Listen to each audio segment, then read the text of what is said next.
Yo quise, en primer lugar, hablar desde lo que soy. Yo soy cura, soy creyente y sabiendo que entre los que me escuchan no necesariamente tienen que ser creyentes los que me están escuchando, ¿no? Y eso me parece muy valioso. Eh, la mayoría de los que me escuchan están en el mundo de la ciencia. Yo me apasionan las ciencias, pero la vida me llevó por caminos del humanismo. Y bueno, quiero simplemente dialogar sobre ese punto que se plantea. Es decir, algunas cuestiones, son muchas, pero vamos a presentar solo algunas cuestiones que el mundo actual, este cambio de época que vivimos, plantea a nuestra fe cristiana, porque estoy hablando desde lo que soy, pero también lo podemos hablar que lo plantea para un no creyente que apuesta por la vida y por la dignidad humana, ¿no? Entonces, ¿por qué la primera pregunta que intento responder es ¿por qué el cambio de época que vivimos en el planeta lanza cuestiones a nuestra fe? O si no soy creyente, ¿por qué lanza cuestiones a las personas de buena voluntad que apuestan por una vida más digna y fraterna, una convivencia más digna y fraterna? Lo primero que tengo que decir es que los cristianos, desde donde hablo, somos continuadores de la misión de Jesús. Dice Jesús, como mi Padre me ha enviado, así los envío yo. Y esta palabra de Jesús nosotros la asumimos con fuerza, con fidelidad. Y esa misma palabra de Jesús, Jesús nos dice también, yo he venido para que tengan vida y vida en abundancia. Y también nos dice, ustedes son la sal de la tierra.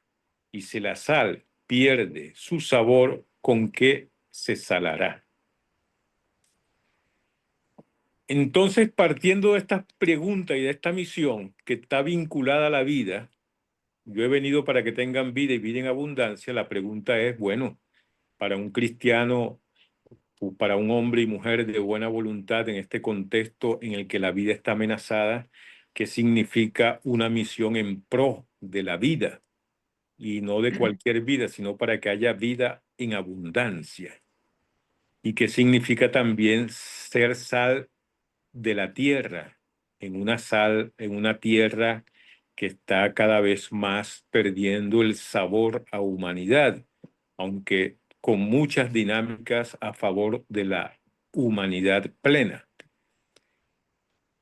Y lo quiero responder desde lo que llamamos nosotros la enseñanza social de la iglesia. Fíjense que ustedes podrán escuchar muchas veces doctrina social de la iglesia. Nosotros los jesuitas no hablamos de doctrina social de la iglesia, sino de enseñanza social de la iglesia. Y aquí hay una cuestión muy fundamental, y es que la doctrina implica un adoctrinamiento. Y si hay un adoctrinamiento, la propuesta cristiana se convierte en una ideología. Y aquí no se trata de mantener dogmas e ideología ante los nuevos tiempos, ante el cambio de época, sino que se trata de recuperar lo que ha sido enseñanza en ese diálogo que la Iglesia a lo largo de la historia ha tenido que habérselas con cada época histórica. Y de esas enseñanzas se desprenden unas actitudes fundamentales, que es el diálogo y el discernimiento, asentados en unos valores cristianos. Hoy el Papa actual se llama León XIV.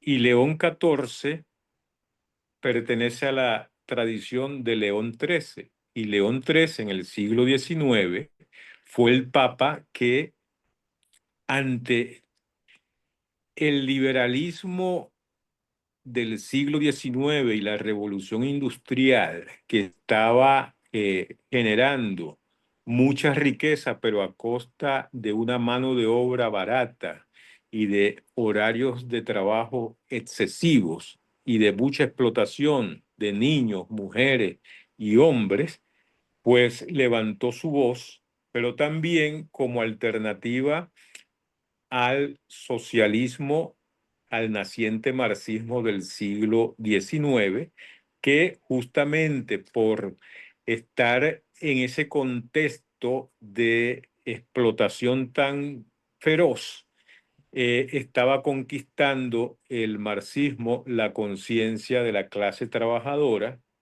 y entonces León XIII en su momento propuso una vía alternativa al capitalismo salvaje, que Juan Pablo II más tarde va a llamar así, y al marxismo colectivista. Y es la enseñanza, es allí donde comienza actualmente la enseñanza social de la Iglesia, que busca un diálogo en el mundo y una alternativa a el socialismo y al capitalismo, recuperando lo mejor del capitalismo y lo mejor del socialismo, pero una vía que pueda poner a la persona humana en el centro y a la vida humana en el centro. Por tanto, hablamos de enseñanza y no de doctrina porque lo que buscamos es asumir el modo de proceder y no tanto los dogmas que se puedan desprender de un como resultado de un diálogo concreto. Entonces, el modo es el diálogo y discernimiento para resguardar unos valores fundamentales que son los valores fundamentales de la enseñanza social de la Iglesia.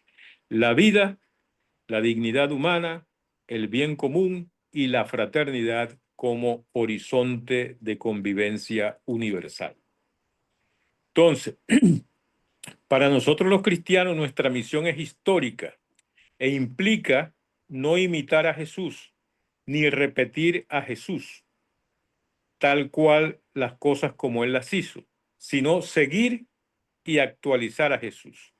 ¿Eso qué significa? Bueno, preguntarse hoy en este momento qué significa dialogar con el mundo actual desde el seguimiento de Jesús. No para imitar a Jesús, sino para responder, para tener respuestas actualizadas a la altura de los tiempos.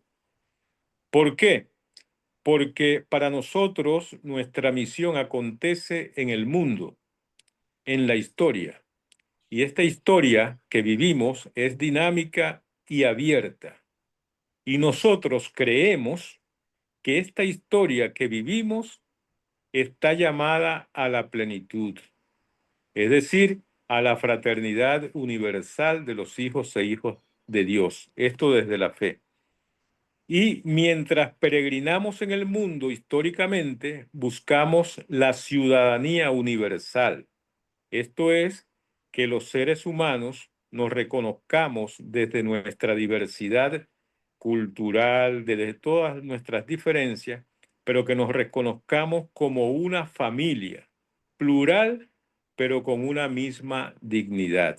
Y en esto recordar la Declaración Universal de los Derechos Humanos, que dice, ¿verdad?, que reza que los seres humanos son iguales en dignidad, pero diferentes. Entonces, esa pluralidad en la humanidad está llamada a ser reconocida y a reconocerse en una misma dignidad, un mismo valor. Y esa es la apuesta. Este proceso abierto y dinámico que es la historia está lleno de posibilidades que si la activamos y ordenamos responsablemente, nos conducen a una mayor humanización, a hacer humana la humanidad. Este es el principal la principal ruta de toda ética cristiana, buscar hacer humana la humanidad. Pero también, si no estamos a la altura de nuestra responsabilidad, podemos encaminarnos a la catástrofe. Es decir, que cuando decimos que la historia humana está llena de posibilidades y es abierta, es porque puede desatar sus posibilidades hacia la plenitud, pero si nos descuidamos y en vez de ser corresponsables, somos irresponsables de los destinos de esta humanidad, podemos llevar la historia a la catástrofe.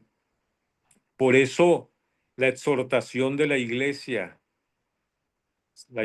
que se siente, se experimenta seguidora y testigo de Jesús, exhorta a la conversión en los paradigmas de relación.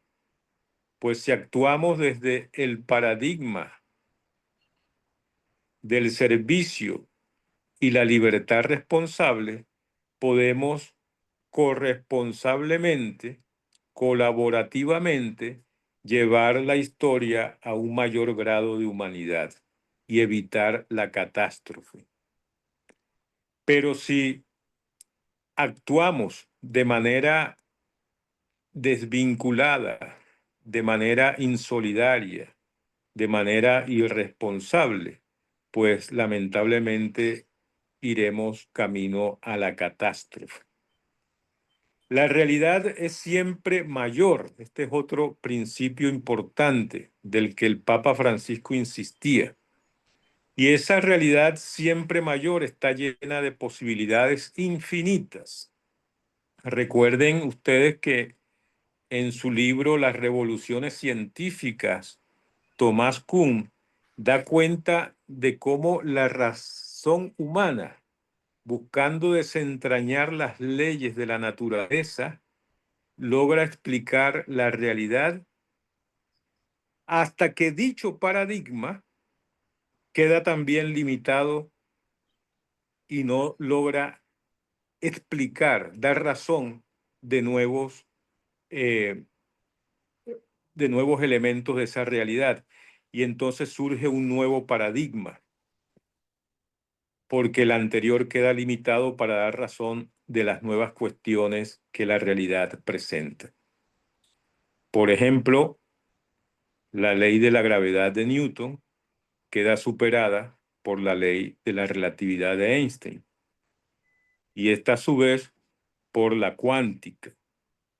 La realidad de la propia naturaleza y la historia nos lleva a la construcción de nuevos paradigmas de comprensión. Por eso es tan importante el diálogo con la realidad.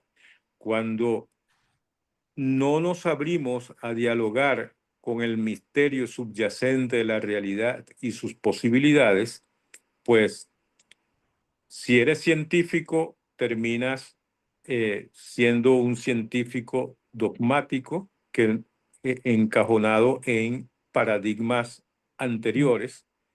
Y si eres un creyente, pues también tu fe no dialoga con las nuevas cuestiones. Y si eres un científico creyente, un científico que hace ciencias de la fe, como lo fue el doctor José Gregorio Hernández, ¿verdad? Entonces tú logras responder a los asuntos de tu tiempo con fidelidad creativa. Eres fiel a los valores que crees, pero no te da miedo afrontar los desafíos que la realidad actual presenta. Y digo lo de José Gregorio Hernández porque estamos en ese proceso de canonización, y si hay algo interesantísimo de José Gregorio Hernández es que él, siendo un hombre creyente que vivió y compartió y hizo equipo en un medio agnóstico.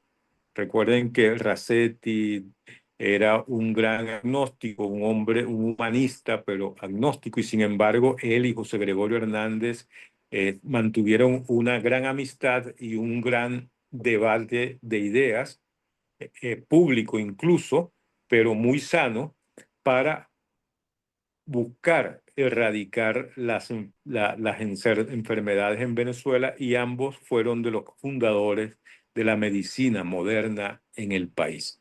Entonces, ahí hay un ejemplo en Venezuela clarísimo de colaboración de un hombre de buena voluntad y un gran científico como lo fue Rasetti, y un creyente científico como lo fue José Gregorio Hernández, que le unió el amor por el país, y soñaron en medio de un contexto muy adverso un país libre de enfermedades, e incidieron en lo que hoy en lo que ha sido históricamente la medicina en el país, ¿no?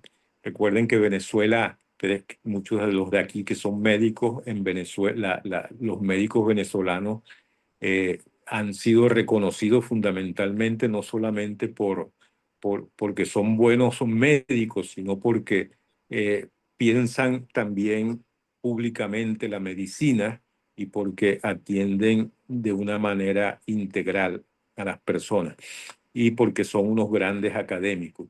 Y esa marca viene desde de José Gregorio Hernández, eh, y desde Rasetti, ¿no? Pasando por todas estas generaciones de médicos que ha sido tan importante en el país, y que lograron erradicar muchas enfermedades que lamentablemente hoy están devueltas por... Bueno.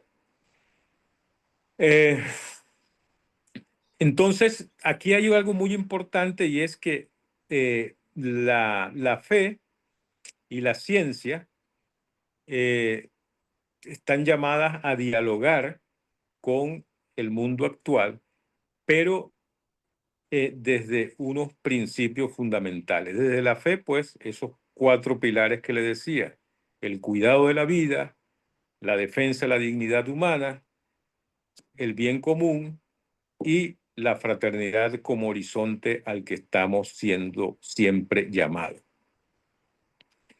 Y una muestra también de que esa realidad es dinámica es que, bueno, hace 30 años tener este encuentro por la vía virtual era algo de ciencia ficción.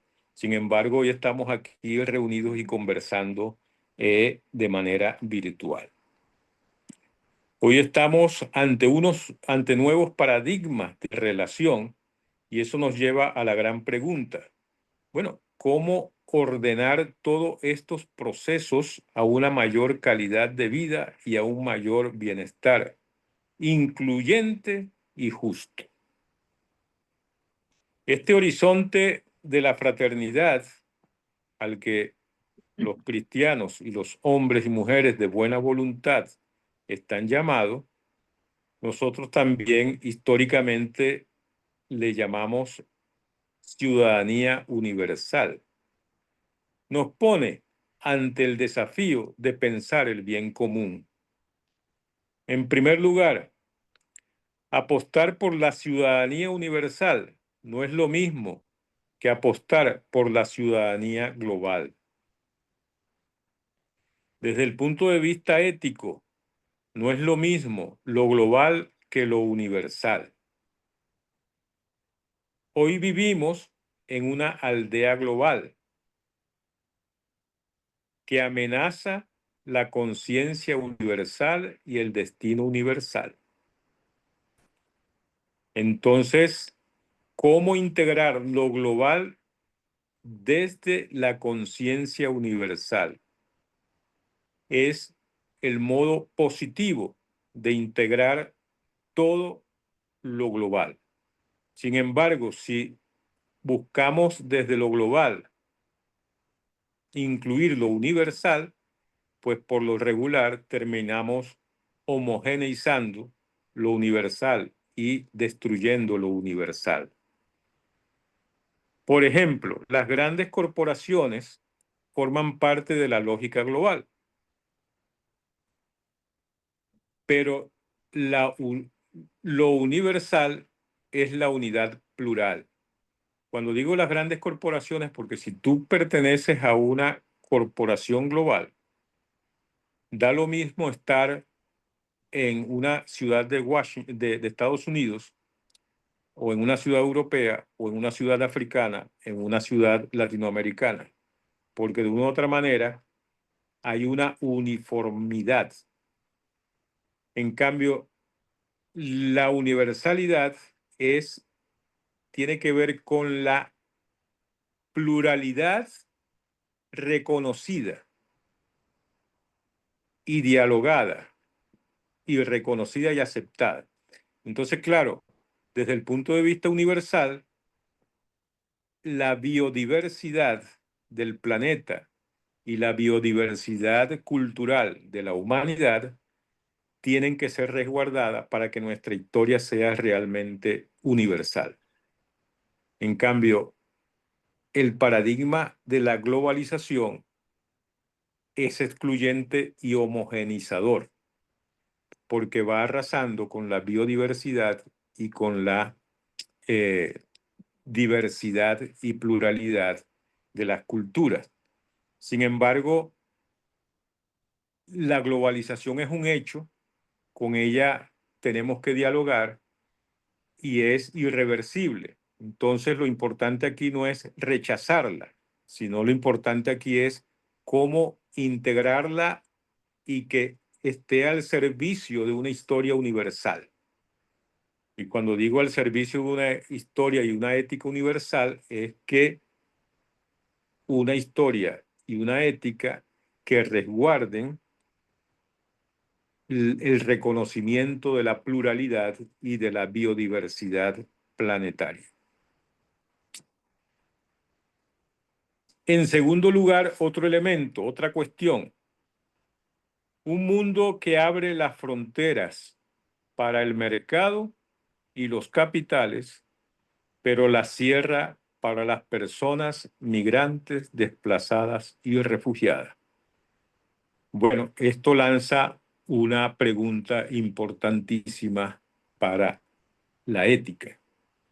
Esto es una muestra de la fragmentación, del no reconocimiento y de la resistencia a la universalidad. El que haya la globalización acontece en el flujo de la mercancía y los capitales, pero una muestra de que esa globalización está en ruptura con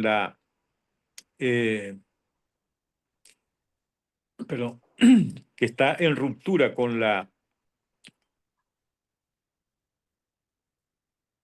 el sentido universal, es que justamente está cerrada para el reconocimiento de las personas, especialmente de las personas más vulnerables. Otro elemento clave a tomar en cuenta es el drama de la desigualdad. Estamos en un mundo cada vez más desigual. El reciente informe de Intermon Oxfam da cuenta de ello. Entonces, ¿cómo pasar de la depredación a la solidaridad? ¿Cómo acortar las brechas de tal modo que desde el principio de solidaridad pueda haber una mayor responsabilidad, una mayor corresponsabilidad, se acorten las brechas? Esto implica pues un nuevo paradigma de relación, una conversión. En nuestro país ha crecido la desigualdad y la pobreza. Y aunque en el primer semestre del 2024 hubo una leve mejoría, aún el 73.2% estaba en pobreza de ingreso. Ahora, este 2025, con el deterioro de las condiciones económicas, esa brecha ha aumentado. Y eso produce también una desigualdad cultural. Si uno está en una comunidad popular o una comunidad rural, uno da cuenta de cómo nuestras escuelas están teniendo clases solamente 2 días por semana. Las escuelas católicas y escuelas privadas 5 días, pero sin embargo dependiendo de los lugares donde esté, el acceso a la cultura es distinto. Entonces, esa brecha educativa y cultural está profundizando las desigualdades. Entonces, pues estas son algunas cuestiones que se plantean desde la fe a afrontar hoy. El tema de cómo integrar el proceso de globalización a una ética universal, de cómo acortar las brechas que atentan contra la vida y la convivencia fraternal y cómo crear instituciones que garanticen el bien común de la población, es decir, estados de derechos.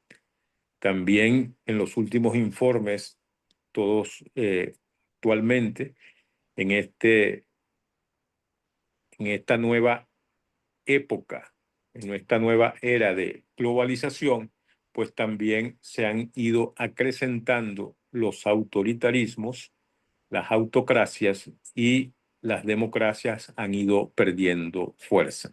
Entonces, si desde nuestra ética creemos en una ciudadanía universal, pues hasta ahora el sistema, aunque imperfecto, que es la democracia, es la vía más adecuada para ir creando las condiciones que posibiliten estados de derecho que garanticen la dignidad humana, la vida, los derechos, la convivencia fraterna y que nos encaminen hacia una ciudadanía universal. Bueno, estos son algunos puntos, quedan muchos otros, pero como les dije, soy cura y hablo desde lo que soy y los problemas que la enseñanza social de la iglesia, las cuestiones que este mundo actual presenta a la enseñanza social de la iglesia. Gracias.